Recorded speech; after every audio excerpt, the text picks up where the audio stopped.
Hello and welcome to episode 31 of the UFO Caster's Captain Scarlet, Attack on Cloud Base. So we are into the final straight, and what to say about this one? Well, it's the dream episode, which can be a bit hit and miss. My recollection is that I quite enjoy Tom Thumb Tempest, but the Cool Caveman isn't so great.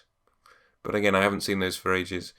And if you recall our review on the UFO Cast, I really don't like Ordeal. And I don't know why, because this is equally preposterous. And the join between the real world and the dream world is done equally well. I guess this is just, I saw this as a kid and it really stuck with me. And therefore I'm prepared to forgive it a lot. Which maybe is a bit hypocritical given how I slagged off last week's episode, because it is on one level just very, very silly, and the characters reasonably quickly, it's obvious on second watch, like, that they're not behaving normally. Colonel White in particular is bonkers, but I think you're just kind of swept along by the enormity of it all, that Captain Scarlet is dead. And gradually everybody dies, and the Mysterons have come to Earth in their flying saucers, which visually are very impressive. I know that the Vaseline is there to kind of disguise a multitude of sins, probably, but visually it's very impressive, and to see Cloud Base under attack, it just works. And the gradual kind of surrealism of the whole thing, of Captain Blue over Captain Scarlet's body with Captain Black there, the explosion noise followed by the pink mist over the screen, which signifies each character or characters dying off. It's just very, very visually effective, and I can't say it's a more fitting finale than the Inquisition, which we will talk about next week, because it's a dream.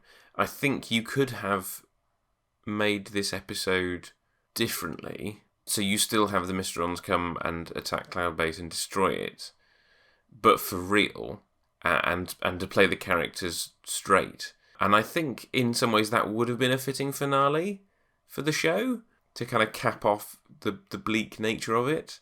As it stands, it doesn't work as a finale, but in many ways it's better than what actually is the finale next week. I mean, I might change my mind on rewatch and decide that actually the Inquisition fittingly tops off the show, but at this point it ends unsatisfactorily, and a straight version of this could have been a more fitting end. Actually, ultimately, there is no way of defeating the Mysterons, and they are going to get us in the end, which I think would be a bleak but fitting end to the show.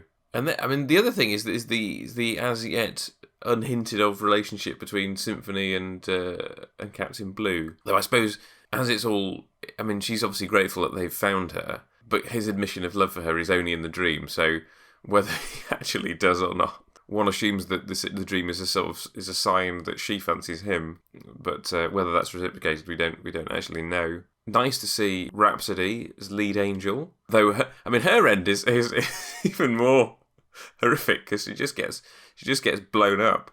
As I reflect on the whole series, there are definitely some episodes that I forgive many things because I have fond childhood memories of them, and this is certainly one of them. But I like it, so there you go.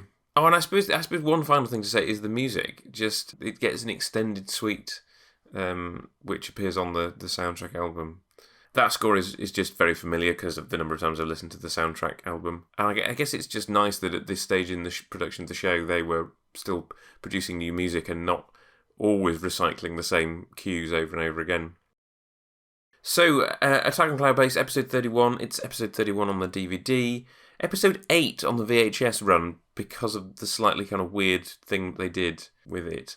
Very odd to have. It feels fitting that this comes near the end. New Mysteron powers, I suppose you could say flying saucers, but it's not really a power. It's just, and it's not real, so it doesn't really count. Mysteron still at large. Well, we don't have the traditional killer person turn them into a Mysteron agent in this episode, so we don't have any Mysteron still at large to have. Win or a loss? Well, I suppose it's a win in the sense that there's no actual Mysteron threat. and if it was real, it would be very much a loss. But there is actually no real Mystron threat here, and no Mystron puppets down to the Mystron gallery, so nothing to look out for there. Well, we are nearly at the end, and so join me next time as we finish off with the Inquisition.